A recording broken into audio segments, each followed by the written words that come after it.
If you're hearing this, you're listening to what's left of the independent signal I've been running off this old tower since Tuesday morning.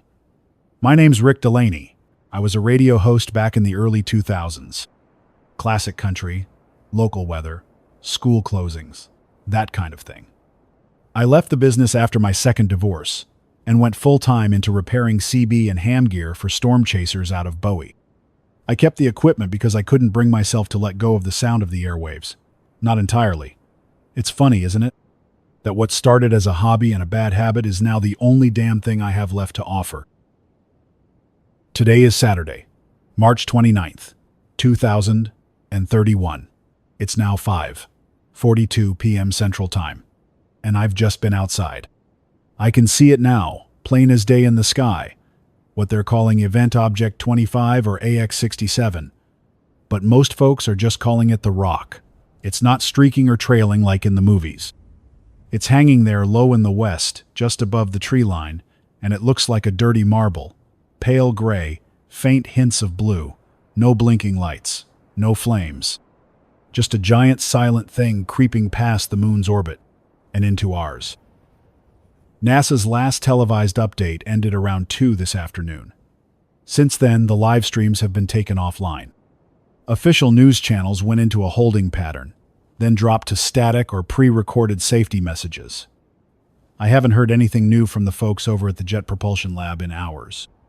I did pick up some AM bursts out of Colorado Springs, and I think the Civil Air Patrol might still be airborne in some parts of the Midwest. But there's nothing coordinated anymore. We're well past the point of rehearsed optimism. The most recent info I could verify came from the U.S. Geological Survey Network early this morning. That asteroid out there, AX67, is just under 19 miles wide. It's traveling at around 43,000 miles per hour. That's more than 10 times faster than a bullet from a rifle. At that velocity, if it were to hit, it wouldn't just wipe out a city or a region. It would vaporize the crust where it struck. The numbers from Caltech, when they were still public, suggested an energy release close to 65 million megatons.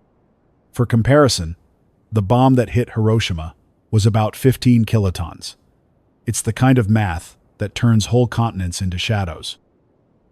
Now listen, I'm not here to scare you. I know there's a lot of fear on the airwaves right now. People making wild claims about secret government ships, underground bunkers, evacuation lists they were never on. I don't have any of that. I'm just one guy with a transmitter, a gas generator, and a 300-foot-tall rusted tower that's somehow still standing despite 2 tornado seasons and a lightning strike last August. If you can hear me, it means the old gear's still humming. That's gotta count for something. I've lived in North Texas my whole life. I know these skies. I know what they're supposed to look like this time of year. There's usually a pink band of clouds right after sunset and coyotes howling near the creek bed. But right now, it's quiet. Too quiet. The wind stopped earlier this afternoon, and the air smells like burnt metal and fertilizer, like ozone before a lightning strike. I haven't seen a bird in hours. Not even a buzzard. The cattle out near Brushy Mound are just standing still. No grazing, no pacing, just watching the sky like the rest of us. This morning, the local sheriff's office in Nocona drove through town, announcing curfew orders over their loudspeakers, but nobody stopped them. People just stared or went back inside. Most of the roads have been clear since Thursday. Folks aren't trying to leave anymore. They've either gone already or decided to stay put. A lot of folks here have deep roots. Land passed down 3 or 4 generations. You don't just walk away from that, even when the sky tells you it's time to go. I've had a few calls come in today over the CB, nothing stable. Just flickers of voices. A trucker going by Gainesville said the overpasses were jammed with abandoned cars and state troopers just sitting there doing nothing. Another message came in from a woman up near Tulsa. She said churches were full, no more food in the pantries, and the hospitals were closed except to walk-ins. She didn't leave a name. Said she was going to find her kids. Then silence. There's no more coordination from FEMA in this area, at least none I can verify. The last real contact I had was with an amateur net out of San Antonio 3 nights ago. They'd taken over a local transmitter and were reading out coordinates where supplies were being left behind. I tried to relay their signal, but interference from the atmosphere's been all over the place lately, probably from the magnetic disturbance caused by the object's proximity. A few people still have solar-powered crank radios. If you're one of them, keep tuning and scanning. You might catch something out of Colorado, maybe parts of Missouri. Most major power grids are fluctuating. We've lost 3 transformers between Bowie and Wichita Falls in the past day. No explosions. They just stopped humming. For those of you in low-lying areas, particularly within 200 miles of the coast, I don't know how many more warnings you'll get. If the impact hits the ocean, and all the models agree that's likely, the resulting waves could be taller than downtown Dallas and moving at jet speeds. Don't wait for the sirens. If you can see open water from your porch, that's already too close. Now here's the thing I want to make real clear. This thing might still miss us. Just barely. There's still a margin. It might pass into the upper atmosphere, break up, or slam into the Pacific in a place where no one lives. But that's the gambler's bet. No one's got eyes on it anymore, in the official sense. No telescopes, no military feeds, nothing verified. So what do we do now? We wait, and we talk, and we stay on the air as long as we can. I've got 2 full gas tanks left. Should give me another 16, maybe 17 hours of transmission if I don't run the fans. I've got a cooler with water and a half-dozen jars of chili I canned last fall. And I've got this mic. As long as it's live, I'll be here. There was a letter taped to the door of the diner in town this morning. Handwritten, shaky penmanship. Said, "When the world ends, be kind. There's still time." That stuck with me more than anything the news ever told me. So wherever you are, whether you're sitting with your family, driving across the plains, holed up in a storm cellar, or pacing an empty parking lot, I want you to know you're not alone. Not yet. I've been playing some tapes earlier. Not music, though I could if folks want that later, but recordings of people calling in last week. Some are prayers, some are memories. A woman from Amarillo recited her father's fishing tips. A retired EMT from Norman talked about what he wished he'd told his brother. I'm not airing them now, not with the risk of miscommunication, but I'm keeping them. Maybe that's all we have left to do now. Record the truth and send it out into the dark. If the power holds and the sky doesn't fall just yet, I'll be back on in 20 minutes. If I'm not, I want to thank you for listening, not just to me, but to each other. We spent too many years talking past one another in this country. Maybe now, with the sky cracking open, we remember how to sit still and just listen. And if you can, keep the light on. My name is still Rick Delaney, and I'm still here behind the mic, watching the backup battery flicker every now and then, but otherwise holding steady. The generator's humming out back, running hot, but she hasn't sputtered yet. It's now 6:31 p.m. Central Time. I just came back in from the yard, and I've got some new things to report. Some expected, some a little harder to make sense of. The western horizon is now fully dark. Not the natural kind of dark either. The kind you see when there's a power outage during a thunderstorm and the clouds soak up all the color. The sky where the asteroid is sitting, AX-67 or the rock, whatever you want to call it, has changed since I last spoke. It's brighter. Not like moonlight or sunrise, but something in between. A thin white glow is stretching across the upper sky like backlit fog, and there's a strange vertical distortion below the object itself, almost like heat shimmer, but bigger. Like the sky itself is bruising. The cows out at the neighbor's place haven't made a sound in over an hour. No lowing, no movement at all. When I stepped outside with my flashlight, I saw that my dog Tucker wouldn't come out from under the porch. He's a tough old cattle dog.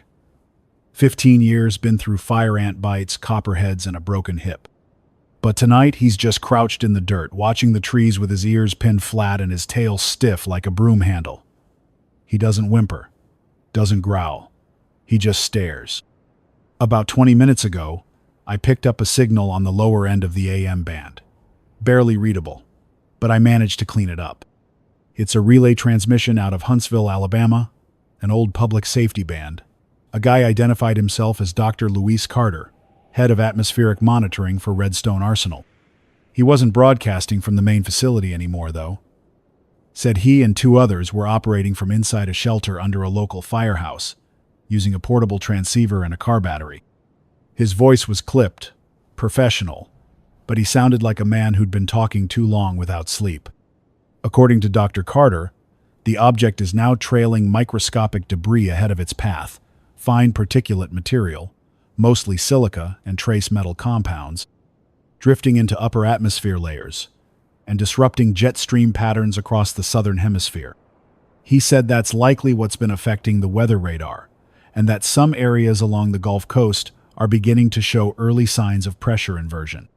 I don't know the technicals, but he mentioned it could mean fast-forming storms, dry lightning, or even cloudbursts over dry areas. Weather events that don't behave like we're used to. He signed off by saying, "We are past meteorological prediction now. This is impact physics." Before his signal dropped, he warned that low-frequency rumbling might precede the major impact wave if the asteroid makes atmospheric entry. I've heard nothing yet, but I'll be paying attention to the ground under my boots.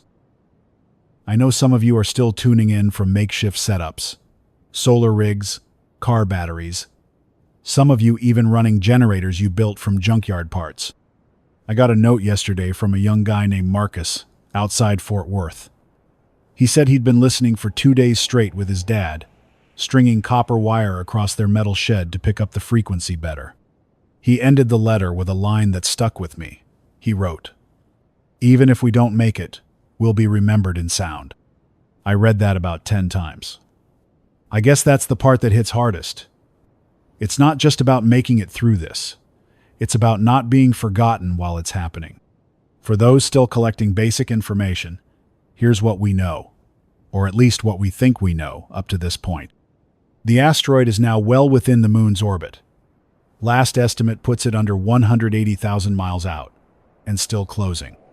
Its trajectory remains uncertain, but the margins for a total miss are shrinking by the hour. There's still some speculation that the Earth's gravity may either pull the asteroid into a decaying orbit or shear fragments from its body before impact. What happens after that depends on the angle and location. Most predictions suggest that even a grazing pass through the upper atmosphere could rain debris across hundreds or thousands of square miles, depending on altitude. A full impact, especially if it hits ocean, would generate seismic activity on a global scale and potentially throw enough ash and vapor into the stratosphere to disrupt climate patterns for years. One model I read from a physics blog in Oregon, assuming a Pacific Ocean impact, suggested a global temperature drop of 15 to 20 degrees Fahrenheit over the following year. That's not winter. That's famine. I don't say this to scare anybody. I say it because I believe truth is worth telling, especially when the rest of the world is going dark. Let me shift gears a minute. A few folks around here have been doing something that makes me feel damn proud to be from this place. Since yesterday, families in our little corner of Texas have been opening their homes to travelers, strangers, and out-of-towners who didn't want to spend their last days stuck in a car on I-35. There's a woman down near Henrietta named Annette, a widow with no kids, who's taken in 3 different families with nowhere else to go. She's got a propane stove, a working well, and 2 blankets for everyone. I heard from her son-in-law over CB this morning. He said she refused to take anything in return. Just asked for help keeping the chickens fed. That's who we are, even at the end. Not panic, not fire and fear, just people doing the right thing, even when no one's keeping score. As for me, I've made my decision. I'm staying on the air until the signal gives out, or until I do. There's no one coming to relieve me. I've got 1 full gas can left and 1 half tank in the pickup that I can siphon if I have to. I've got a solar trickle charger rigged to keep the shortwave alive during the day. And I've got a good book of poetry, just in case I run out of things to say. But I doubt I will. To those of you keeping notes or making voice recordings, keep going. Archive what you see, what you hear, what you remember. Even if no one finds it for 100 years, It'll matter that you tried. It'll matter that you told the truth. Earlier today, someone scratched a message into the concrete of the rest stop near Sunset. Big letters in black spray paint. We were here. We tried. I don't know who wrote it, but if they're listening, I heard you. It's strange. The closer this thing gets, the quieter everything becomes. No traffic out there, no planes overhead, no wind. Just the low hum of the tower and the occasional flicker of static when the interference spikes. I swear, sometimes I think I can hear something else in the background. Something far off and low, like a freight train moving underground. Might just be nerves. Might be nothing. But I keep hearing it when I stop talking. I want to read something I wrote down earlier. It's not much, but maybe it's something someone out there needs to hear. I wrote it when the light started changing. There is still light in the sky, even as the shadow grows. There are still voices on the air, even as the silence rises.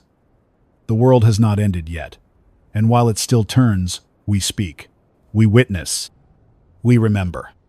That's all for now. I'm going to step outside again in a few minutes and take another look at the sky. If I see anything new, lights, movement, fragments, I'll be back on immediately. If you've got updates from your location, try bouncing them on CB channel 17 or AM relay frequency 1610. I'll be scanning. Until then, keep a candle ready. Keep the radio close. And if the ground starts to shake, don't run toward the light. Find someplace safe. Basement, tunnel, steel frame structure. If you can't find cover, lie flat and face away from any windows. Even at the edge of this thing, the force alone can turn glass into a storm. Now 7:45 p.m. Central Time. If you're still listening, if the battery's still holding, or your panel's still catching the last light of dusk, stay with me. The updates have come in. I've spent the last 40 minutes flipping between shortwave bands, archived telemetry packets, and low-band relays out of Europe and South America. And I have to be honest with you, this isn't the broadcast I wanted to make, but I'm going to say it plainly, because you deserve that. The asteroid is not going to pass us. It is going to strike Earth. There is no longer any doubt. I want to be clear about this. This isn't internet rumor. This isn't shaky footage from a smartphone with dramatic music pasted on it. This came from the final consolidated assessment from the International Astronomical Union, transmitted at 6:12 p.m. Central Time. The report, authenticated, and relayed through what remains of the European Space Agency's emergency broadcast network, confirms the following. AX-67, the object informally called Vigilant Dawn, will make atmospheric entry in the next 6 to 8 hours. Impact is predicted between 1:30 and 2:10 a.m. Central Time. The asteroid's current trajectory confirms a shallow angle of entry, approximately 13 degrees, making it unlikely to break apart in the atmosphere. The object's velocity is calculated at 44,900 miles per hour. Its projected impact point is the southern Pacific Ocean, roughly 700 miles northeast of New Zealand's North Island. Let that settle a moment. This is not a direct land strike, but that doesn't mean we're out of danger. A Pacific impact of this magnitude, by all available models, will displace trillions of gallons of water. The primary wave height at the blast zone is expected to exceed 200 feet. For comparison, that's nearly twice the height of the Empire State Building. Secondary wave trains will ripple across the Pacific Basin at jet speed, striking every coastline from Japan to California, from Chile to Alaska, within 90 minutes of the strike. Even if you're not near an ocean, the air blast and seismic reverberations could reach hundreds of miles inland. Depending on the shape and fracture pattern of the asteroid at impact, we may be looking at atmospheric ignition events in the upper layers of the sky, aurora-like sheets of ionization visible over entire continents. I know this all sounds cinematic, maybe even impossible, but I'm reading you what's left of the data. I'm not a scientist, but I know how to cross-check. I've confirmed fragments of this information from 3 different stations. One amateur astronomy group out of Tasmania, another via the Bundesnachrichtendienst relay station in Berlin, and a third from a Chilean naval base in Coquimbo that's been broadcasting continuously since midnight last night. The voices are tired. They don't embellish. They just read the numbers. There was also a signal out of Cairo, Al-Azhar University, a broadcast from a seismologist named Layla Murad. Her transmission was weak, but she was very clear. She said the plate boundaries around the Philippine Sea and Tonga-Kermadec Trench are under immense stress. If the impact hits close to the trench line, there's a high likelihood of triggering multiple subduction zone reactions. That means chain quake potential, from East Asia all the way to Central America. Her closing words, before the signal vanished, were these: "You may not be near the crater, but the Earth is a drum. The blow will echo everywhere." For those listening inland, you might be thinking, well, it's not going to hit here. That's true, in the physical sense. Texas isn't on a fault line. We're not coastal. But that doesn't mean we're immune. Depending on impact energy, we could still feel the ground roll. Window glass may shatter as pressure waves push across the plains. Communications, satellites, many of which are already dark, too, will likely go fully offline if the upper atmosphere ionizes as expected. Temperatures may shift. Clouds may vanish. Then come roaring back in alien shapes. I've never in my life heard the world sound so quiet and yet feel so heavy. A few minutes ago, I stepped out into the yard again. The western sky is now a dull bluish white, not bright, not like sunlight. More like the moon multiplied by 10. Not quite enough to cast shadows, but just enough to erase the stars. And there was something else.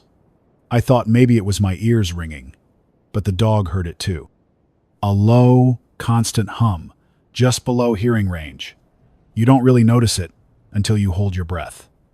Then it's there, like the world is holding tension in its bones. I've had no contact from anyone official in the US since 3:00 p.m. today. NORAD's digital feeds stopped updating. The National Weather Service pages are down.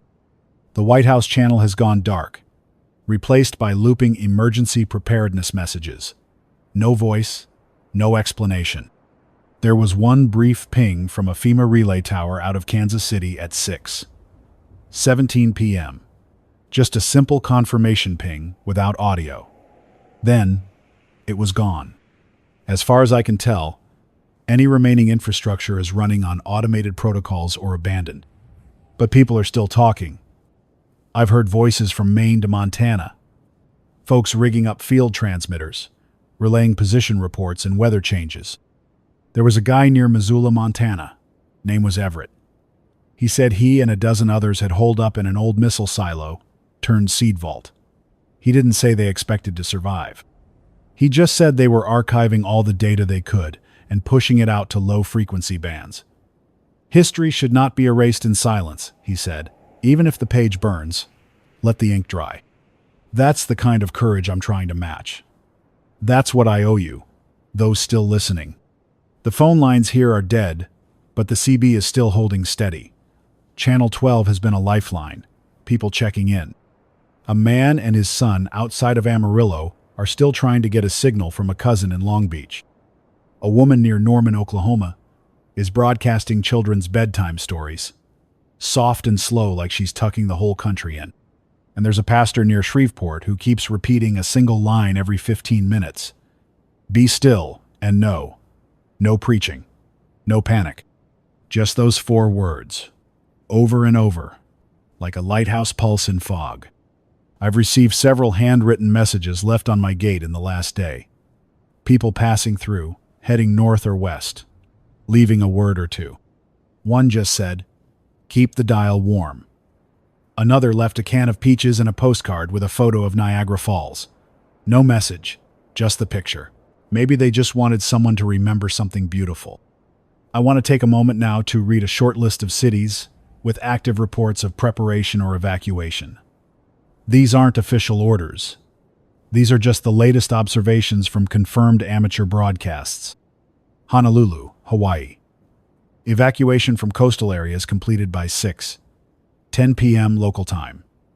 Military units moving to high terrain. All flights grounded. Valparaiso, Chile. Full blackout observed. Naval assets withdrawn. Red beacon signal broadcast on repeat. Impacto imminente. Wellington, New Zealand. Seismic sensors report deep oceanic tremors.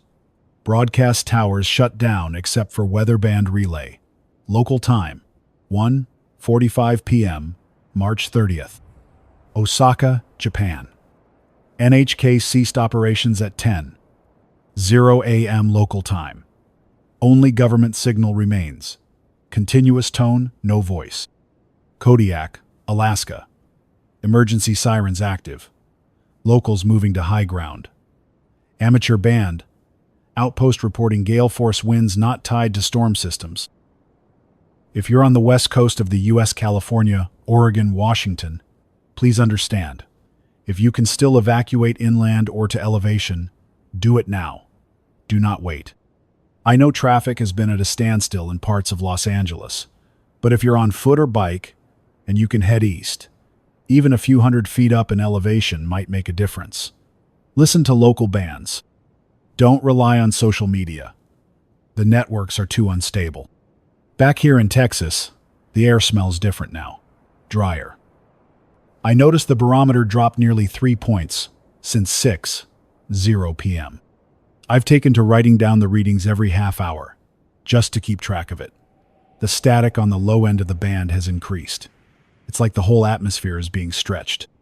For the folks who've asked, yes, I've made peace with staying. I've stocked what I can.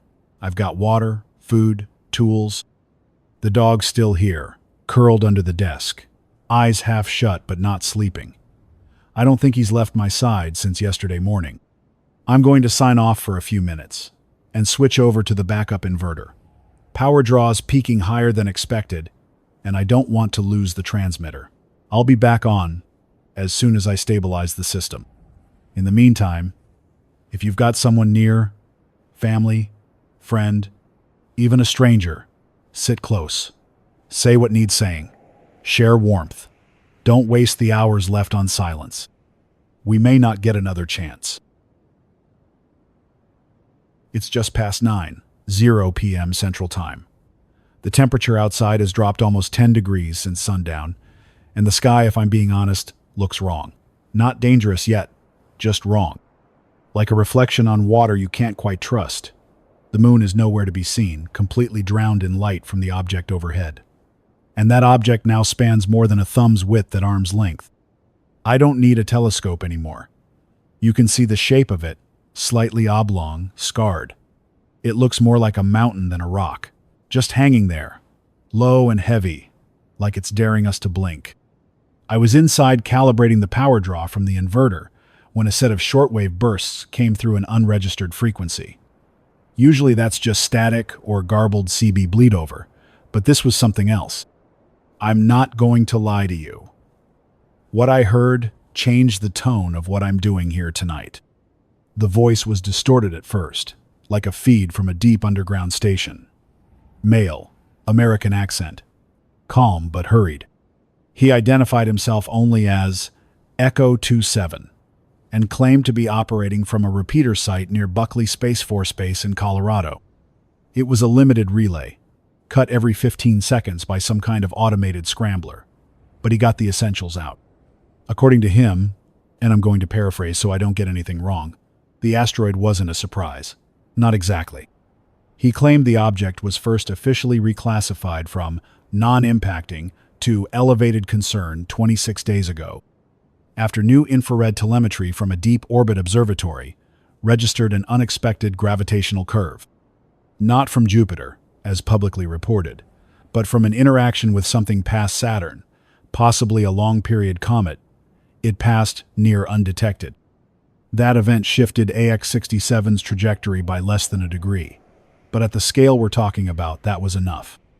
By the time the data was verified, he said, it was already within the final approach window. Public announcement would have triggered immediate panic, economic collapse, global unrest. So instead, according to Echo 27, a quiet international decision was made. Attempt a covert redirection. I know how that sounds. But hear me out. He said NASA wasn't acting alone. NORAD, the European Space Agency, China's CNSA, India's ISRO, and even the private sector, multiple aerospace contractors, were pulled into a sealed agreement under what's called Final Protocol Override. Essentially, global cooperation with no oversight, no media, and no time for politics. 3 separate kinetic redirection missions were launched between March 5th and March 18th. All of them failed.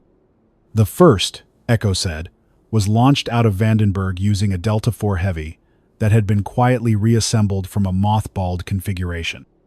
It carried a modified kinetic impactor meant to strike the object's trailing edge and push it off course slightly, just enough to adjust orbital decay.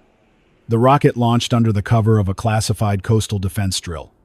It never made contact. An unpredicted debris field, possibly from earlier micro-impacts, due 4, through the booster's second stage before it could perform the correction burn. The mission died 2 hours before intercept. The second attempt, led by ESA and launched from Kourou in French Guiana, used a nuclear-tipped interceptor, not to detonate, just to use its mass and shielding to survive the debris field and hit harder. This one actually got closer. It passed through the outer shell of the object's companion dust stream but made contact at the wrong angle. Instead of deflecting AX-67, it simply shaved off a portion of its leading mass. According to Echo 27, that actually increased the object's velocity slightly due to redistribution of surface mass. The law of unintended consequences. The third launch, coordinated through India's Sriharikota spaceport with U.S. assistance, was a long shot. A dual payload probe meant to attach a temporary propulsion system using cryogenic fuel tanks and gyroscopic thrusters. It never got close enough. Something, Echo didn't say what, caused the probe's signal to vanish just hours before final approach. He didn't speculate if it was system failure or structural breakup. Just that it went silent and never returned. Those missions were black, completely sealed. He said only 24 people in each organization knew, and even fewer made the decisions. He referred to them only as the board, not a board of directors, something different, something higher than national command, beyond what we think of as government. Now, I know that sounds like conspiracy. Believe me, I've heard my fair share of nonsense in this business. But the way he said it, calm, specific, not selling anything, makes me believe it. Not because I want to, but because it fits. It explains the silence from agencies that never go silent. It explains why the usual watchdogs, sky survey teams, amateur trackers, even university observatories that were strangely quiet the past 3 weeks. Echo 27 said that once the final window closed, the silence was intentional, not because there was hope, but because there wasn't. He closed by saying this: "If anyone's still broadcasting when it hits, let the world know we tried, that it didn't fail because we didn't act. It failed because we acted too late." I don't know if I'll hear from him again, but if I do, I'll share it. Back here in Texas, the pressure has continued to drop. The barometer reads 28.91 inches now, falling faster than any cold front I've ever tracked. No wind, but a low tremble now and then in the walls. Not earthquakes, more like distant pressure rumbles, like thunder from below. Tucker hasn't moved from under the desk. His breathing's shallow and steady, but he won't open his eyes. I've tried calling his name twice now. Nothing. I stepped outside a few minutes ago. The ground feels empty, like it's lost tension, the way the air feels before a dry lightning strike. Except there's no storm, no clouds, just a faint red haze creeping across the lower western horizon. Not like a sunset, more like the atmosphere itself is backlit. There are no stars. Even the North Star has vanished behind glare. And that glare, it pulses. Not visually, but the pressure of it, like a silent wave coming through your chest every so often. I've had to turn down the sensitivity on my condenser mic to avoid distortion. Across the radio dial, more stations have gone quiet. The Flagstaff astronomy group I mentioned last night, gone. The Chilean naval base signal is silent. The German relay station out of Berlin, frozen in a loop since 8:15 p.m. UTC. The last clear transmission from them simply read, "Burn records to disk, archive, farewell, no signature." Just that. And yet, I'm still picking up people. A truck driver in Idaho calling out names of diners he used to eat at. A man outside of Tallahassee singing his wife's favorite song into a shortwave mic. A woman near Fresno broadcasting poetry by flashlight. Even now, when the world knows what's coming, people are filling the silence with meaning. That's what we do. I have no illusions anymore. I won't see the sun rise over the trees tomorrow. Not here, not in this place. But I still have my voice, and that's something. I've written down my last messages in longhand, waterproofed, and sealed them in a rusted ammo can out in the storm shelter. If someone finds it, if anyone makes it past this, I want them to know this wasn't chaos. Not entirely. There was clarity, and kindness, and defiance, even at the end. I'll stay on as long as I can.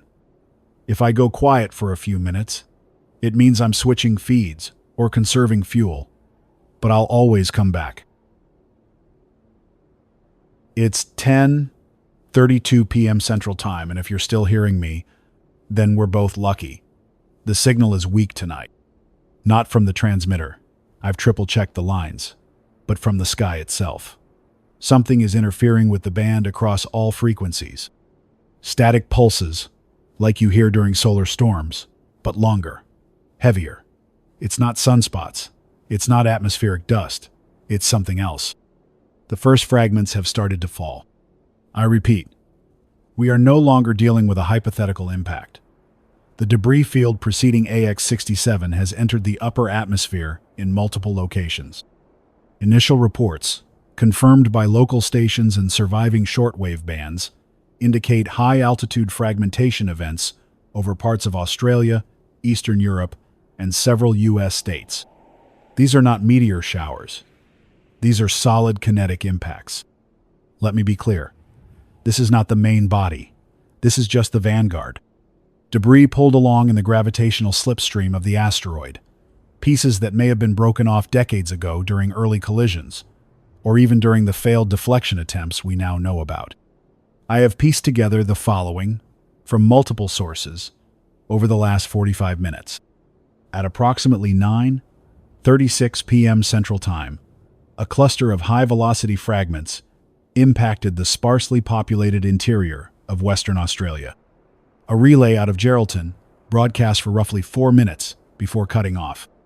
The operator, a weather technician named Kelsey Ong, described what sounded like a wall of supersonic thunder followed by multiple ground bursts. She said the sky turned white, then the line went dead. At 9:51 p.m., multiple impacts were reported east of Volgograd, Russia. A broadcast technician out of Minsk, Belarus, named Anton Mirin, managed to get a short AM relay up just before their grid failed. He reported ground shocks and what he described as a second sun falling. His last words, "Not fire, speed. It's speed that kills." Here in the U.S., we now have confirmed kinetic strikes over Utah, South Dakota, and southern Illinois. I repeat, these are confirmed impacts. In Utah, emergency bands out of Ogden have gone silent. A brief civilian signal from Logan reported seeing fire arcs over the Wasatch Range, followed by what sounded like an explosion near Hill Air Force Base. We don't know the casualty count. We don't know the size of the fragments. But from what I'm hearing, it doesn't take much. According to an archived paper by NASA's NEO division, written years ago before any of this, they modeled a worst-case kinetic fragment impact. A rock the size of a pickup truck, moving at over 40,000 miles per hour, would release energy equivalent to nearly 40 tons of TNT. A piece the size of a school bus? Over a kiloton?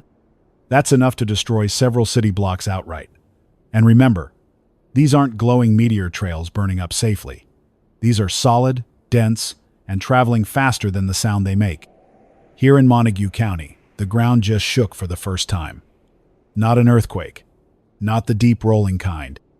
This was a short, sharp jolt, like something struck far off, and the pressure rippled under the crust. No aftershock, just one clean hit.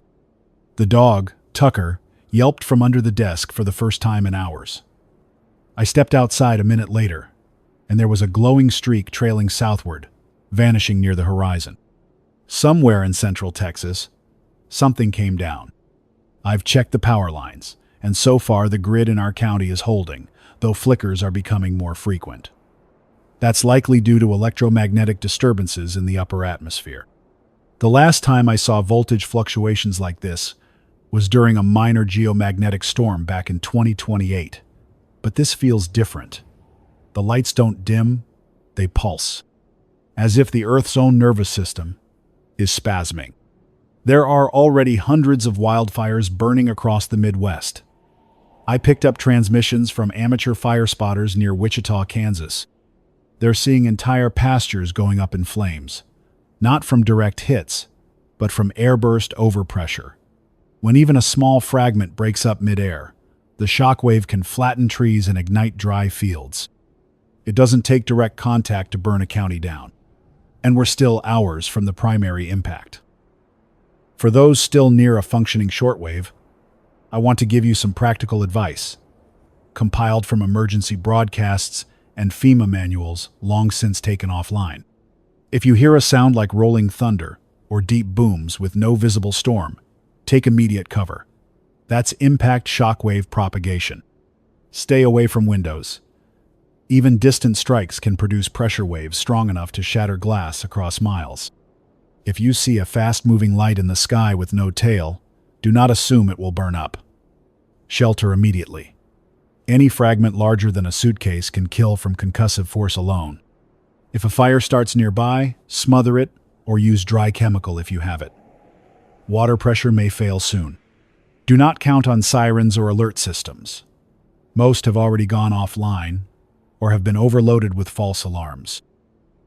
From the tone of the last few civilian relays, people are beginning to understand that this is the beginning, not the end. The real strike, AX-67 itself, is still on final approach, and we now know it will hit. The current models put impact in the South Pacific at approximately 1:52 a.m. Central Time. That gives us just over 3 hours before the global event.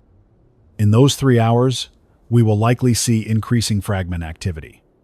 Some of these pieces are traveling in a loosely grouped path ahead of the main body. Think of it like the bow wave of a ship, debris and energy being pushed in front of it. There is no more protection, no orbit left to save us.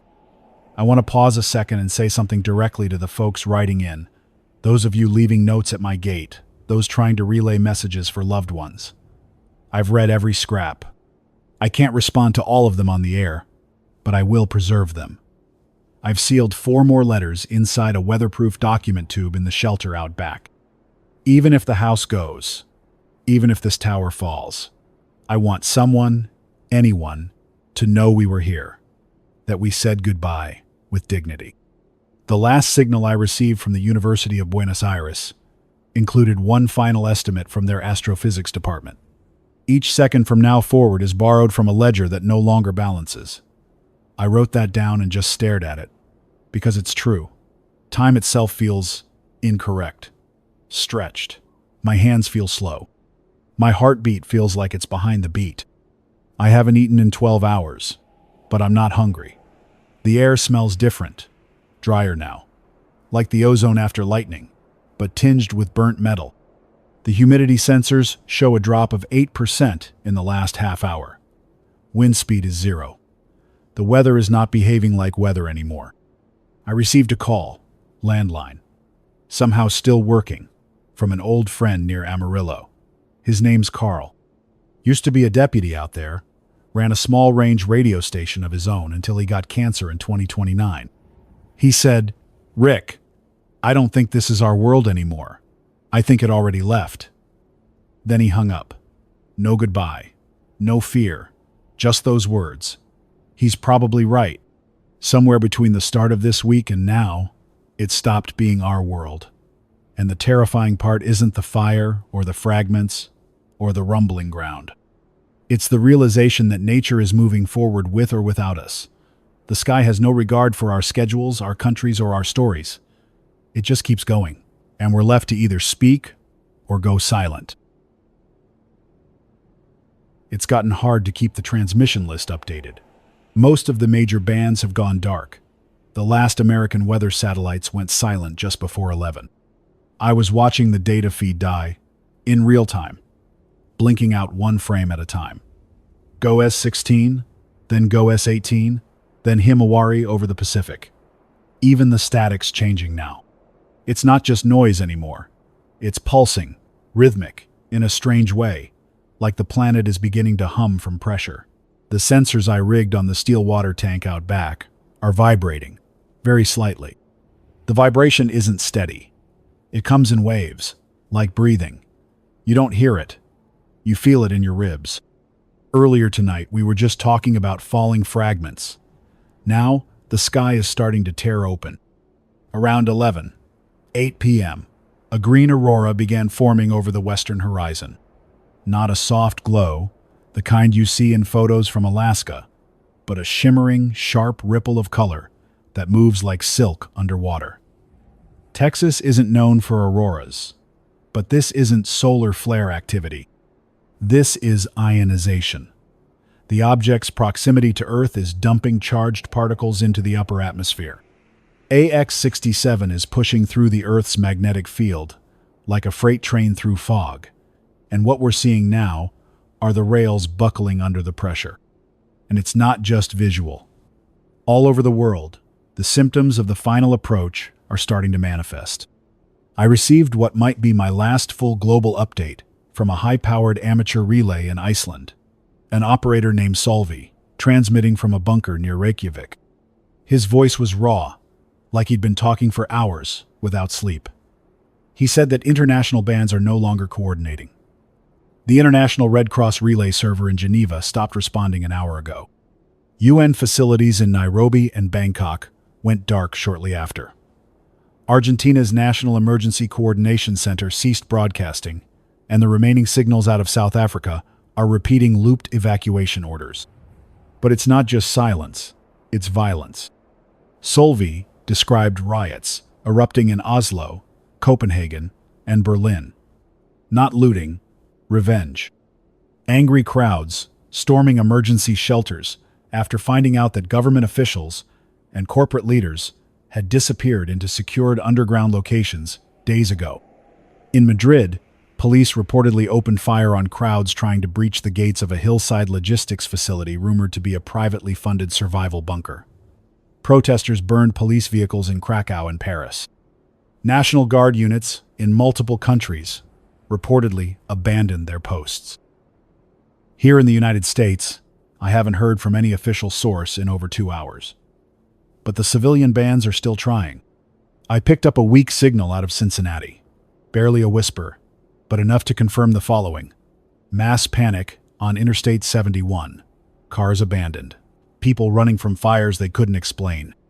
Someone said there was a crush of people outside a National Guard depot near Dayton.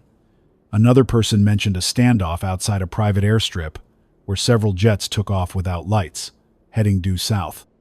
Another relay out of Atlanta caught a confrontation at a community shelter near downtown. From what I can piece together, several hundred people showed up expecting access. The building had been locked for days. Inside, high-level city staff and their families had been quietly gathering for a week. The crowd outside grew desperate. Someone broke the lock. What happened next was described only as a flood of fists and fire. No one's heard from the shelter since. I don't report this to be morbid. I'm saying it because it's the truth. Not everyone faced this with grace. When the sky started breaking open, so did a lot of people. But not all. There are still voices on the air who speak calmly. There's a woman in Nebraska reading names, first names only, of the people sheltering with her in a church basement. She says their names softly, one by one, followed by the words, "is safe, is loved." She repeats the list every 20 minutes. A school principal in Ontario used the intercom at his locked campus to comfort the families taking shelter in the gym.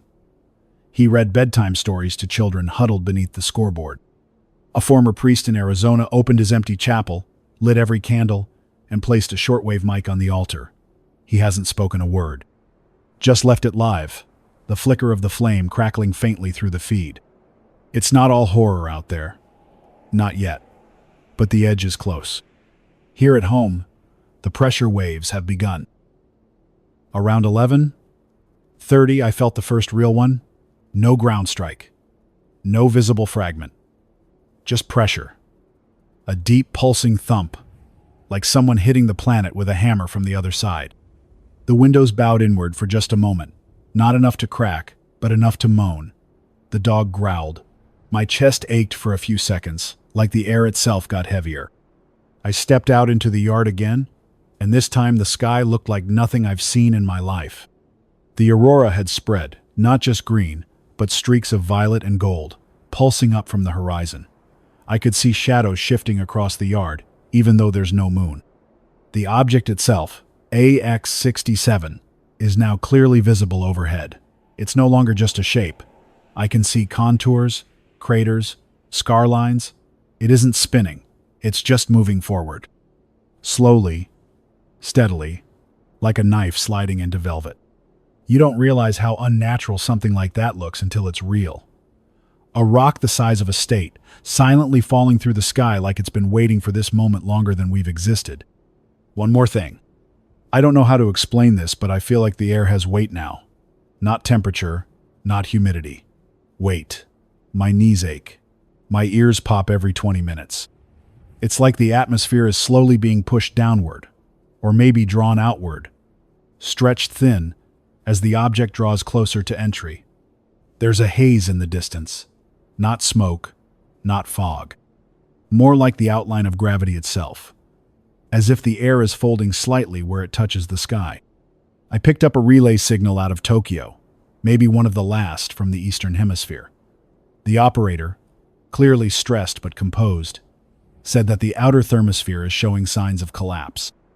Temperatures in the exosphere are dropping by hundreds of degrees per minute.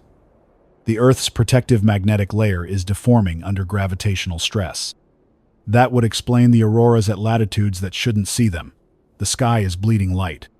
They also mentioned that ionospheric communications may begin failing soon, not because of power loss, but because the ionosphere itself, the layer that reflects our voices over the horizon, is being shredded by electromagnetic interference.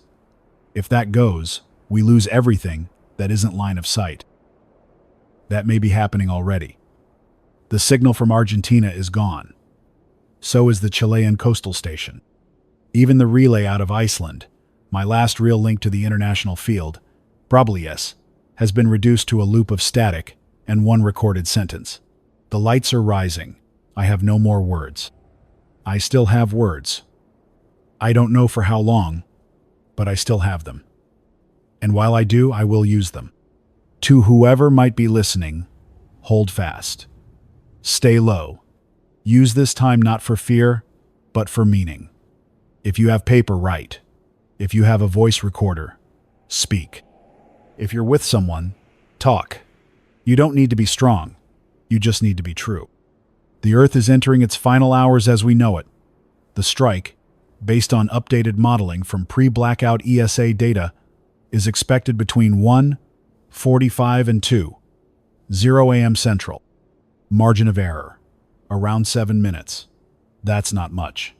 And now that fragments are falling regularly across the western United States and the Pacific Basin, we are in what one old NASA memo called the terminal shedding phase, the moment when debris begins to prelude the main impact, as the object tears the edge of space apart on descent. The time is now 12:38 a.m. The clock I've kept on the shelf next to this mic for 15 years is ticking slower, or maybe it just feels that way. Outside, the air is no longer still. It's tense. moving without wind, and the light coming from the western sky is so bright now that it casts faint shadows across the gravel path out front. Not from the moon, not from the stars. The moon's long gone, the stars too. This light is not ours. It's coming from the upper atmosphere, where something is burning, or falling, or opening. I just came back in from outside. I had to reset the breaker after a flicker in the tower's primary relay. I brought the dog with me this time. He's not hiding anymore. He's quiet, but alert. The sky above the tree line isn't blue or black or even red now. It's silver. A roiling, pulsing silver with tints of blue, green, and rose. I saw what looked like plasma arcing across the upper layers of the clouds. Except there aren't clouds. It's hard to describe. The best I can say is, the air looks like it's glowing from inside out, like it's been electrified without flame. And every now and then there's a faint crackle that travels through your bones, not your ears. We're into what scientists used to call transient atmospheric collapse, to thinning and disruption of high-altitude air layers due to a massive object's proximity. AX-67 is skimming through the magnetosphere like a blade through water. The pressure differential is shearing molecules from the exosphere and ionizing them before they even reach the ground. That's what's creating the glow. And that's why communication is vanishing, bit by bit. I've lost contact with all known international frequencies. Japan, gone. Argentina, gone. South Africa, Germany, New Zealand. The final ping from Australia came in at 11:58 p.m. An automatic beacon from a seismic station in Canberra. Then silence. Even domestic signals are dropping faster now. The independent station out of Boulder went offline at 12:16. A man in Wyoming who'd been running a continuous shortwave relay on 3.965 megahertz is now broadcasting only white noise. Occasionally, I hear a faint Morse key, tapping irregularly. I don't know if it's intentional or just atmospheric interference. The only stable voice I still receive is a woman near St. Louis. She's reading poetry, not her own. Mostly Robert Frost. A little Dickinson. Something about the cadence of her voice, gentle, slow, deliberate, makes the chaos feel just a little smaller. She's not commenting, she's not reacting, she's just reading. As if the sky outside doesn't exist.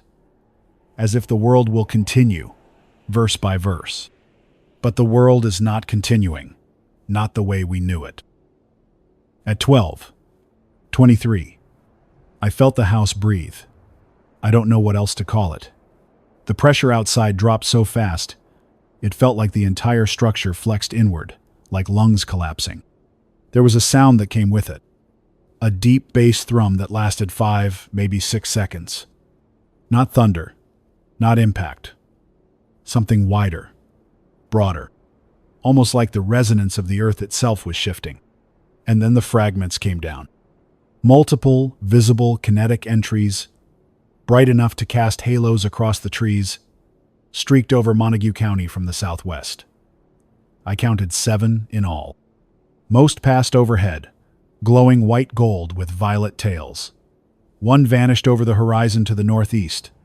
Less than 10 seconds later, there was a flash, the kind you see behind your eyelids.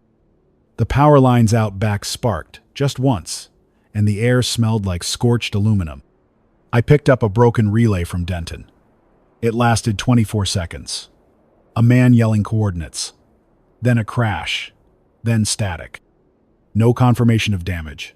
But I saw smoke on the horizon around 12:30, drifting low. Probably something in Wise County. For those still alive and still in range, do not treat these as isolated. Do not assume these are survivable without shelter. Even small fragments, traveling at orbital speeds, generate temperatures of several thousand degrees and kinetic energy, on par with military-grade ordnance. A refrigerator-sized fragment striking at an angle can decimate a 10-block radius, even if it doesn't explode. This isn't theory anymore. It's happening. I want to talk now, not about what's falling, but what's failing. The world's systems, the ones we built to make life easier, faster, connected, They're unraveling. All of them. Water pressure is erratic. I turned the tap 10 minutes ago and got one weak sputter, then nothing. The pressure tank probably lost power or cracked from vibration. Electricity, even from the generator, is unreliable. The frequency variance is climbing. That means the AC sine wave is destabilizing, probably due to fluctuations in magnetic flux from above. I've watched my inverter blink red 3 times in the last hour. And now, the mic input is flickering between signal and ground spike. Could be my rig, could be the tower, or it could be the atmosphere itself refusing to carry our voices anymore. I had to recalibrate my watch. Satellite time sync is gone. GPS dropped about 35 minutes ago. That means no more precision clocks, no more navigation, no more aircraft coordination. If there were any planes still in the air, they're flying blind now. But I doubt many are left. The last air traffic control feed I could hear came from Chicago O'Hare at 11:41. The woman on the mic was trying to reach Delta Flight 2173, circling somewhere over Missouri. She kept repeating, "You're not cleared. Fuel low, please acknowledge." No one answered. We spent so many decades putting our faith in systems, assuming they'd carry us through the unimaginable. But they were never built for this. They were built for storms, for floods, for wars, not for the sky to fall. Now we're facing the part that hurts the most. Not just the fear, but the knowledge that we knew just enough to realize how helpless we are. We built satellites, deep space radars, launch vehicles. We looked outward, mapped the stars, even named the rocks coming toward us. But when one came close enough to touch, all we had were our hands, and they weren't enough. There's one more thing I've got to share. About 20 minutes ago, I saw something in the sky that I still can't explain. A shimmering distortion, maybe 100 miles up, moving from south to north, faster than any aircraft. Not light, not fire, just a ripple, like someone was peeling back a sheet of glass above the atmosphere. It was silent, but the moment it passed, I felt it, like gravity hiccuped. Could have been a disintegrating fragment, could have been upper atmospheric plasma displacement, but whatever it was, it left the clouds glowing a faint, unnatural blue. And now, that glow is spreading. Not just westward, overhead, eastward. We're not just watching it come anymore. It's wrapping around us. And still, there are voices. I heard one faint signal from Quebec, where a man spoke about the sea, how he once sailed it, how he remembers the feel of fog on his face. Another from near Tulsa, just whispering his daughter's name, again and again, like a prayer or a rhythm to keep from slipping. Someone in northern Montana signed off their last transmission with this: "Not with fear, with clarity. We were alive." So are you. If you can hear this, you're still part of that. You still matter. You still exist. And what you feel in these last hours is real. Don't let the silence take your name with it. Speak. Write. Hold someone's hand. Whisper your story to the wind. Even if no one hears it, you did. This is Rick Delaney. Still here. Still holding the line. Impact is projected between 1:45 and 2:0 a.m. Less than 90 minutes now. I'm going to attempt one final tuning of the antenna dish and check the guy wires. The ground is starting to shift more regularly. The soil is warm. The sky is shaking. But I've still got time. Time is now 1:17 a.m. Central. Less than 40 minutes, if the predictions hold. The object, A2X67, is no longer a threat approaching Earth. It's a force entering it. The atmosphere is now actively collapsing across the Western Hemisphere. The sky looks wrong. Gravity feels unstable. The world is no longer behaving like a planet we recognize. A minute ago, I tried pouring a glass of water. The surface of the liquid was vibrating, not from the table shaking, but from something deeper, like resonance. a low harmonic rhythm that you can't hear so much as notice. Every structure on my property, the shed, the gate, even the steel tank tower, is creaking in a syncopated rhythm, pulsing with a frequency that doesn't match any weather system or seismic event I've ever experienced. I've worked storms. I've been through hurricanes. I've hunkered down in tornadoes. This is not wind. This is not storm surge. This is something far more fundamental. Like the Earth's crust is tuning itself for what's coming. The auroras are gone now, replaced by something else. I stepped outside 10 minutes ago. The silver glow that had dominated the horizon is now a full dome above my head. There are no stars, no clouds. The sky isn't just lit, it's alive. A uniform sheet of pale, milky light, like staring up into the inside of a vast, glowing seashell. You can't look at it for long. It makes you feel weightless. Or maybe it's the opposite, like you've sunken 6 inches into the ground.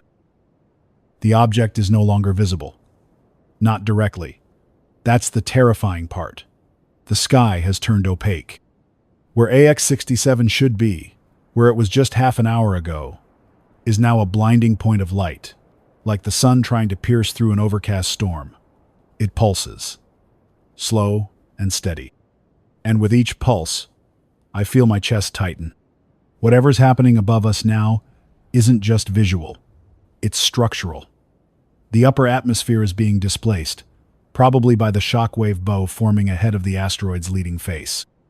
According to a technical paper I remembered from 2027, I saved on an old drive, a planetary object entering the atmosphere at shallow angle and high velocity can compress the air in front of it into a near-solid wall.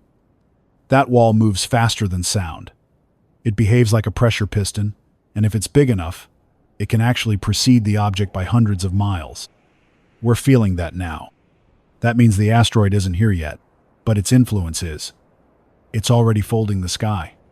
I've had to switch the broadcast over to a secondary loop to keep signal continuity.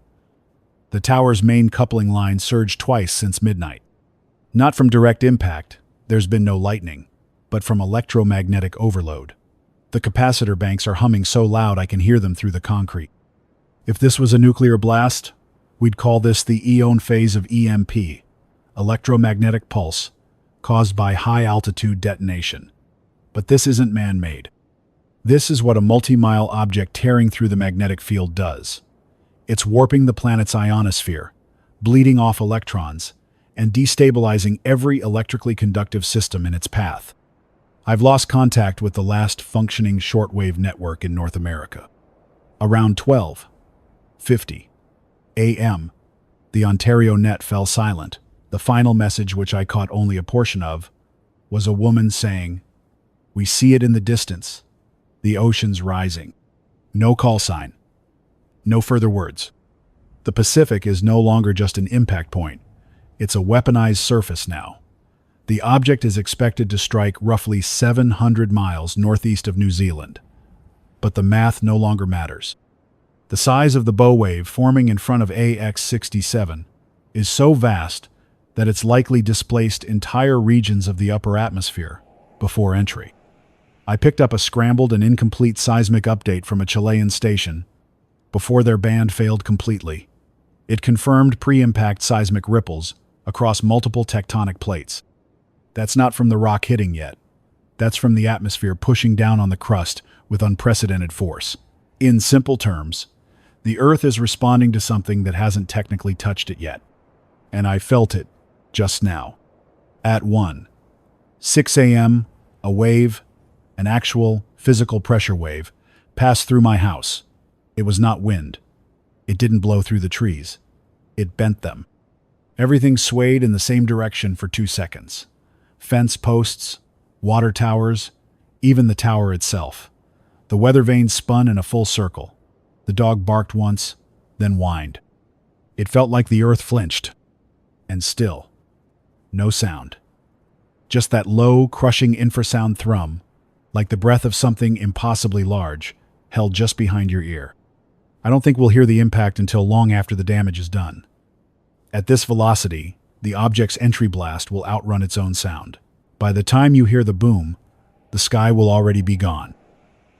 I want to speak now, not to those preparing to survive, because I don't think that's the story anymore, but to those bearing witness. If you're still hearing me, you are now part of Earth's memory.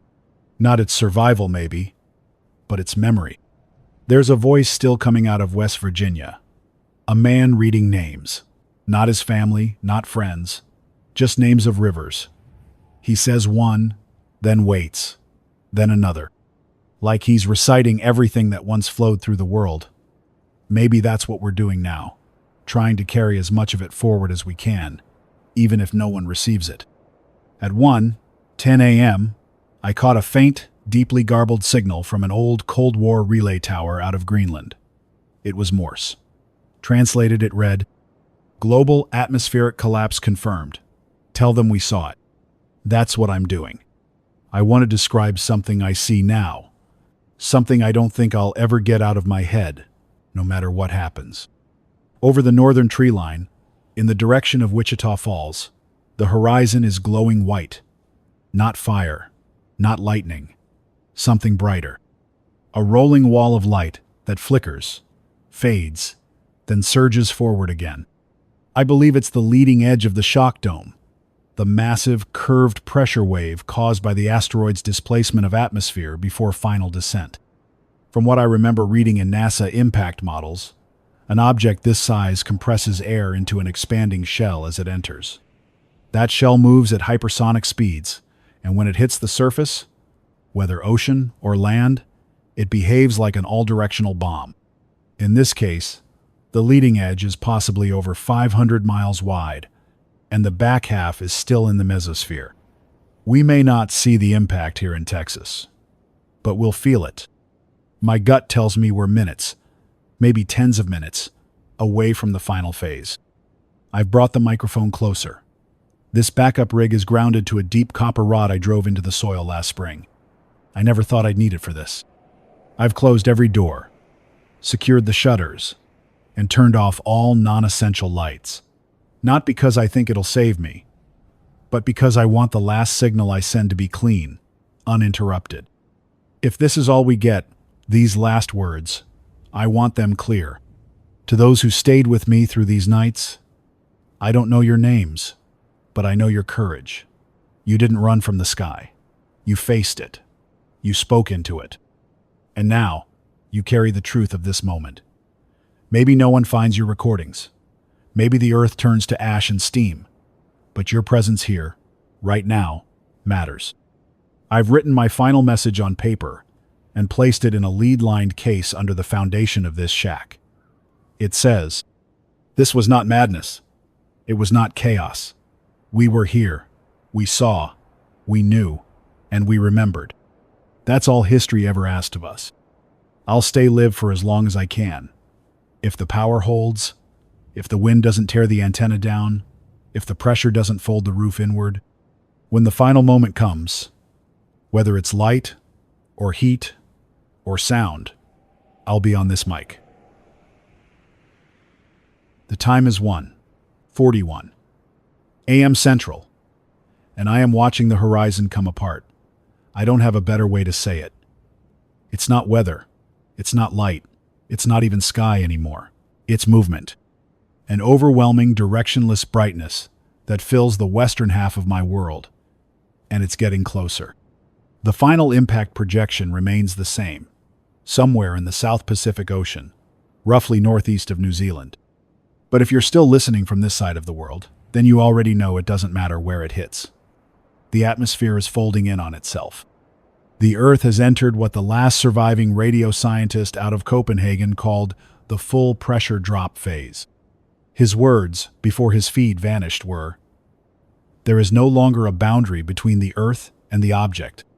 Let that sit with you. That's not a poetic metaphor. That's physics. The gravity well of AX-67 has overwhelmed local Earth gravity.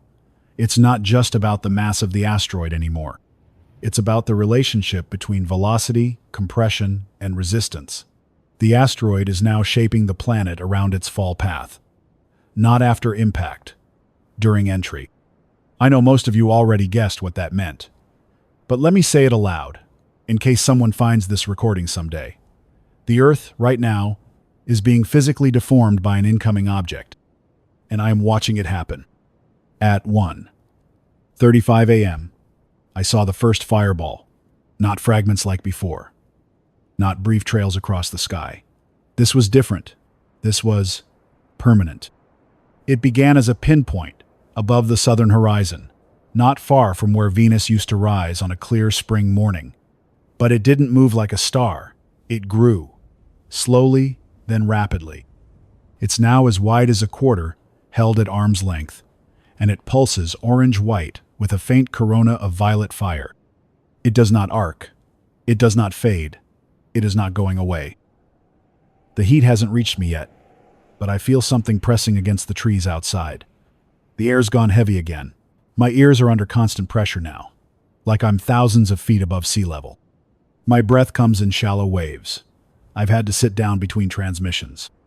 There's ash falling now. At first I thought it was pollen or dry soil kicked up by pressure waves.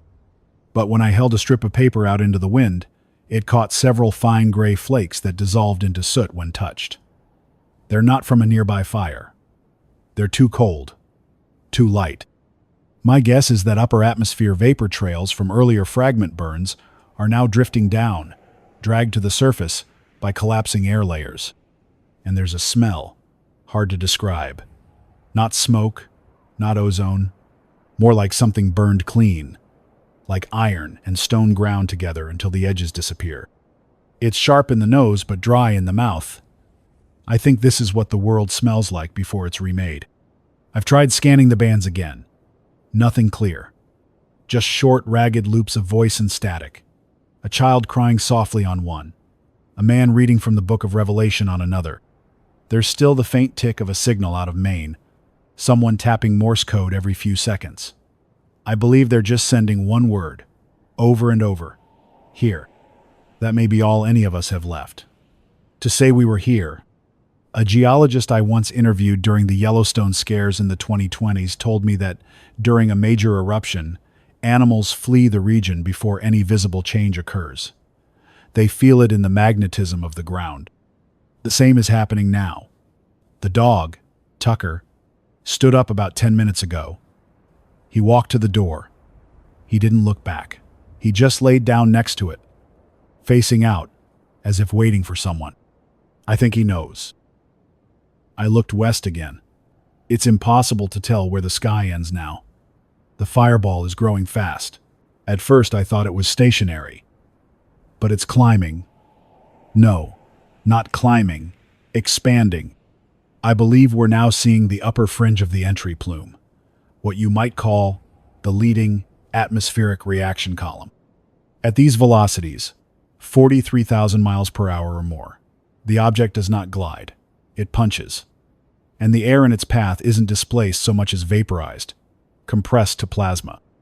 The column we see is not the asteroid itself. That will come later. This is the warning flare written across the face of the Earth. It's no longer night.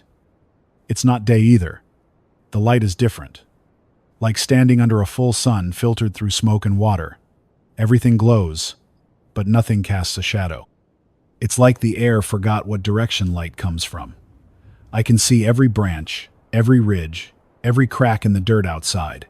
All visible, all detail, but no edge, no direction. That's the part that's starting to break me, I think. Not the fire, not the quake, but the light. It's not right. The ground has started to move more steadily now, not the sudden jolts from earlier. This is a slow, flexing roll, like the Earth is turning under itself.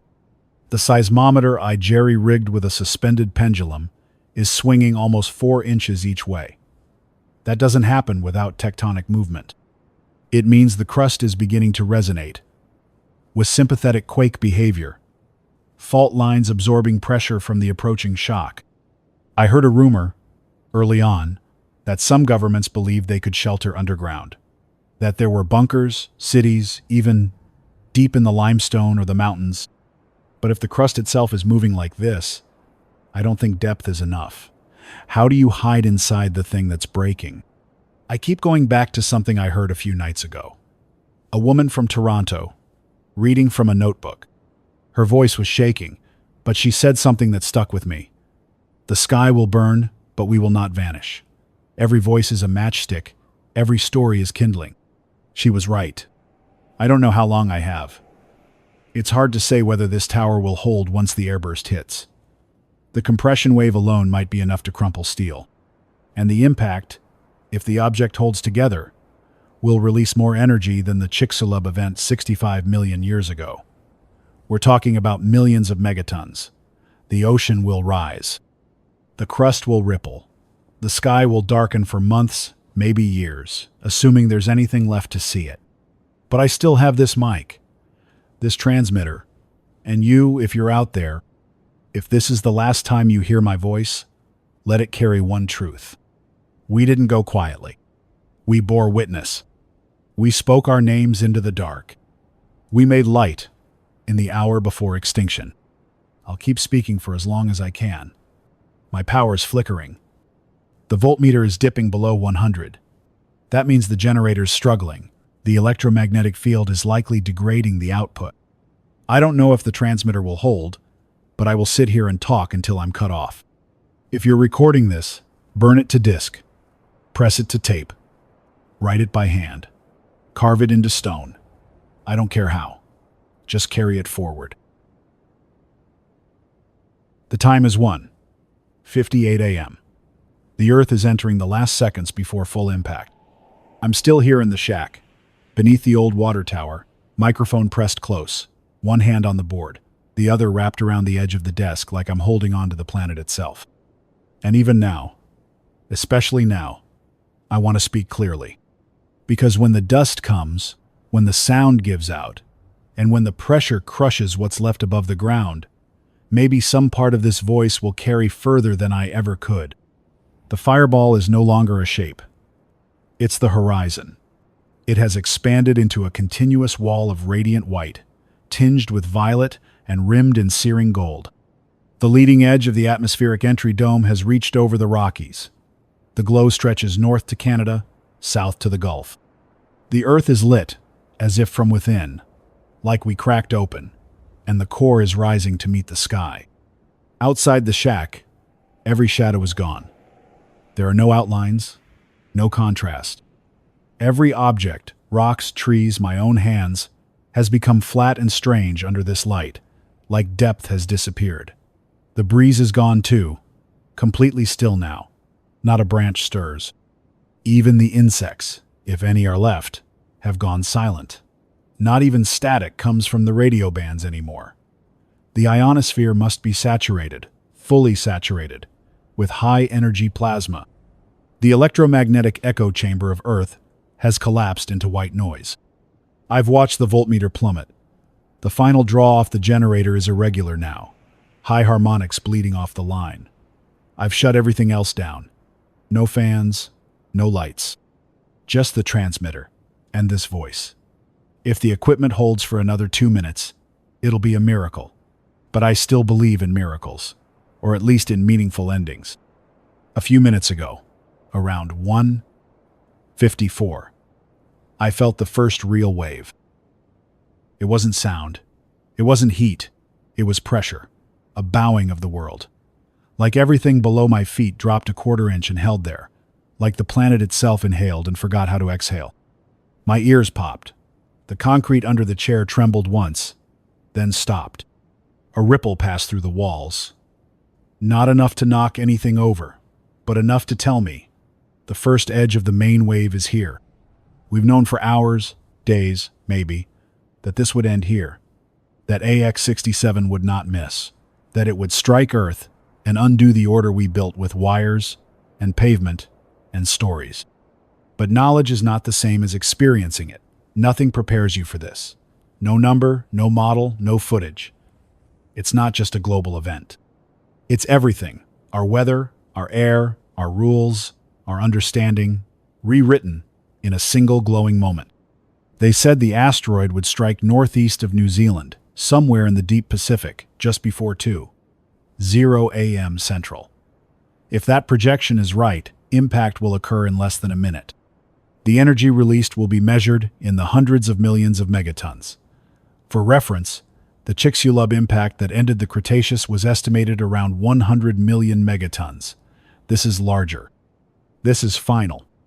If you're hearing this, you're one of the last. I want to leave you with what little I can. Not predictions, not warnings, but truths. You were here. You loved. You hoped. You tried. And even as the world unraveled, you listened. You told stories. You reached out across the silence. I received a final message from someone in Colorado Springs. A man named Isaiah. I don't know if he was military or just a civilian, near one of the old relay bunkers. His voice was rough, his signal barely readable. He said, "If anyone out there hears me, tell the sky we stood tall." That's all. No fear, no panic, just defiance, in the face of something unstoppable. I've carried that line with me tonight. I'm saying it now for you. For whoever finds this. For whoever inherits the memory of our species, if anyone ever does. We stood tall. The dog is quiet. He's lying beside me now. His breathing is calm. I don't think he's afraid. Maybe animals know how to go better than we do. I don't know what comes next. Not for me. Not for the people still huddled underground, or high in the hills, or floating in ships somewhere beyond the blast radius. Maybe nothing. Maybe heat and silence. Maybe ash and flood and fire. Maybe only echoes. But I know this. We lived. For all our failures, our brutality, our mistakes, we reached for the stars. We built music and language and faith. We sent signals into the dark, not knowing if anything would answer. Tonight, I am one of those signals. And I am not alone. If anyone, anywhere, ever finds this tape, this file, this frequency, tell them we saw it coming. Tell them we did not lie. Tell them we left the mic on. This is Rick Delaney. Final broadcast. March 30th, 2031. Time of expected impact.